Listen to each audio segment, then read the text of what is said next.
ফিরে আসা হচ্ছে জীবনের একটা সবথেকে বড় একটা অধ্যায়। জীবনের চরমতম একটা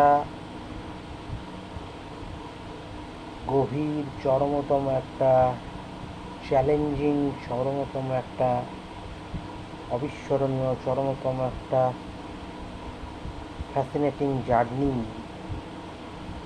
যে জার্নি, যখন আমি সম্মুখের চ্যালেঞ্জ দেখে বিব্রত হই না, ভয়ভীত হই না, যখন সেটা দেখে আমি চমকিত হই,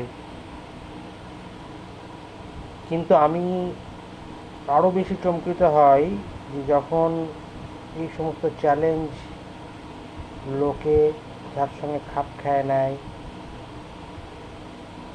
যেখানে দুর্দশা, যেখানে ব্যর্থতা